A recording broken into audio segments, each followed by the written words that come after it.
എല്ലാവർക്കും നമസ്കാരം. പുതിയൊരു വീഡിയോയിലേക്ക് സ്വാഗതം. ഞാൻ അംബികാനന്ദൻ, തൃശ്ശൂർ.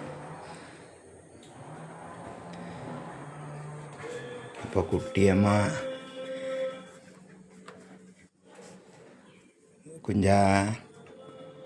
കുഞ്ചോളൂ മീക്കാരൻ്റെ സൗണ്ട് കേട്ടപ്പോൾ നോക്കുക. മീക്കാരൻ വിളിക്കുന്ന സൗണ്ട് കേട്ടപ്പോൾ നമുക്ക് എന്തിട്ട് കുഞ്ചാത്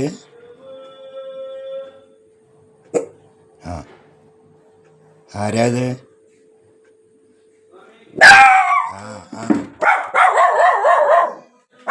ഒന്നുമില്ല.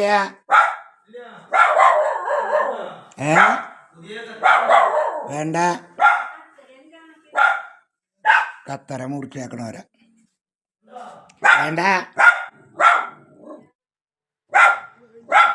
കത്തിരൊക്കെ മുറിച്ചേക്കണ ആൾക്കാർ പോയി അവര് പോയി ടൗഞ്ചാ. കുട്ടിയമ്മക്ക് എടുക്കുക, വിരിച്ചിട്ടൊക്കെ ചുക്കി ചുളിച്ച്. ഇന്നിപ്പോൾ എന്താ വെച്ചാൽ ദുഃഖകരമായി കാര്യങ്ങൾ എന്താ വെച്ചാൽ കുട്ടിയമ്മനെ അവർ വീട്ടിലേക്ക് കൊണ്ടുപോകാൻ വരുമെന്നാണ് പറയുന്നത്. അവർ വന്നു കഴിഞ്ഞാൽ കുട്ടിയമ്മേനെ കൊണ്ടുപോകും. ഇന്ന് കൊണ്ടുപോകുന്നാണ് പറഞ്ഞത്. കുട്ടിയമ്മേ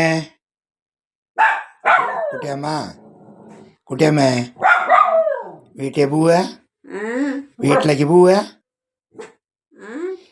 ഇന്ന് വീട്ടിലേക്ക് പോവാണോ? കുട്ടിയമ്മ പൊന്നുക്കരയ്ക്ക് പോവുക.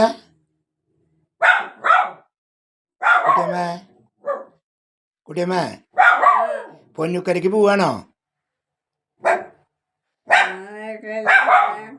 വീട്ടിലേക്ക് പോവുക. പോവാ. ബില്ല് വരും കേട്ടാ. കുട്ടിയമ്മനെ കൊണ്ടുപോവാനേ.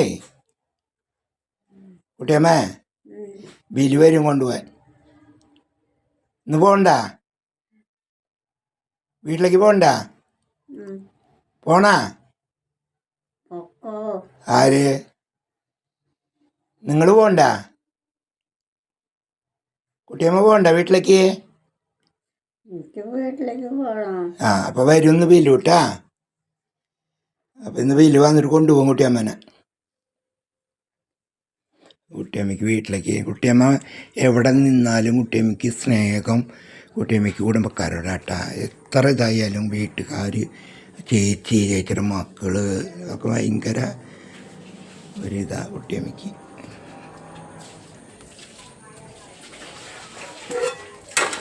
തക്കാളി മീക്കറിയാണ് മക്കൾ. തക്കാളി മീക്കറി വെക്കാനായിട്ട്. അതായത് അടുപ്പ് കണ്ടില്ല, പുകഞ്ഞിരിക്കുക. അത് കത്തിങ്ങലല്ലേ ചോറാവുക. ചോറ് അടുപ്പത്തിട്ട് കളച്ചിട്ടോടെ ഇല്ല. അപ്പോൾ ഇനി കുട്ടിയമ്മ പോവല്ലേ. അത് കുട്ടിയമ്മയ്ക്ക് ഞാൻ ഭക്ഷണം കൊടുത്തു വിടാനാണ്. ഇനി കുട്ടിയമ്മ ഇവിടേക്ക് എത്തോ വരുമോ എന്നൊന്നും എനിക്കറിയില്ല. അപ്പോൾ ഞാൻ കുട്ടിയമ്മയ്ക്ക് എൻ്റെ കൈ കൊണ്ട് വെച്ചിട്ടാക്കിയ ഭക്ഷണം കൊടുത്തിട്ട് കൊണ്ടുപോകാമെന്ന് പറഞ്ഞിരിക്കുക. തക്കാളി മീൻ കറി,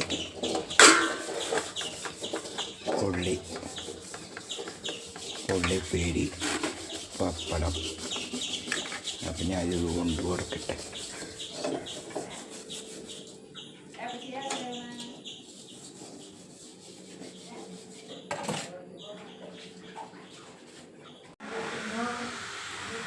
അപ്പോൾ വലിയ കാര്യത്തിലൊന്നുമില്ല വീഡിയോ. അപ്പോൾ എൻ്റെ അമ്മയുടെ എന്ന് പറഞ്ഞാൽ ബോധാവസ്ഥ എന്ന് പറഞ്ഞാൽ എന്താ എനിക്കറിയില്ല. എൻ്റെ അമ്മയ്ക്ക് എന്താ രോഗം എന്ന് എനിക്കറിയില്ല. ആരാ എന്താ സന്ദർഭം എന്താ ഒന്നും നോക്കില്ല. കണ്ടത് വിളിച്ച് പറയുക. ഇപ്പോൾ കുട്ടിയമ്മനെ കൊണ്ടുപോകാൻ അവർ വന്നപ്പോൾ, കുട്ടിയമ്മൻ്റെ ചേച്ചിയുടെ മോള് വന്നപ്പോൾ പെട്ടി കാര്യങ്ങളൊക്കെ എടുക്കണം കണ്ടപ്പോൾ അതിനൊരു കലവൊക്കെ കൂടി ഉണ്ടായി. ഞാൻ ചീത്ത പറഞ്ഞ് സമാധാനിപ്പിച്ചു. വരുന്നവർക്ക് അറിയില്ലല്ലോ ഇവരുടെ അവസ്ഥ എന്താണെന്ന്. ഇവരെ ഒരു വട്ടം കാണുന്നവർ പറയും ഇവർക്കൊന്നുമില്ലയെന്ന്. ഇവരെ കൂടെ ജീവിക്കുമ്പോഴേ അറിയുള്ളൂ ഇവരുടെ അവസ്ഥ എന്താണെന്ന്. അപ്പോൾ മറ്റുള്ളവരായാലും നമ്മളമ്മയെക്കുറിച്ച് പറയണ കേൾക്കുമ്പോൾ നമുക്കൊരു ദുഃഖം ഉണ്ടാവുമല്ലോ. അപ്പം അന്ന് കരുതിയിട്ട് മക്കൾ ക്ഷമിക്കണ പോലെ മറ്റുള്ളവർ ക്ഷമിക്കുമോ? അമ്മ പറയണതൊക്കെ കേട്ടിരിക്കുമോ? ഇല്ല. അപ്പം അതാണ് അവസ്ഥ. എൻ്റെ മക്കളെ ഒന്നും പറയണ്ട. അപ്പോൾ മക്കൾക്ക് വീഡിയോ ഇട്ടാൽ ഒന്ന് ലൈക്ക് ചെയ്യും, ഷെയർ ചെയ്യും, കമൻറ്റ് ചെയ്യും. ആദ്യമായിട്ട് എൻ്റെ ചാനൽ കാണുകയാണെങ്കിൽ നിങ്ങൾ ആ ബെല്ല് ബട്ടൺ ഒന്ന് അമർത്തണേ.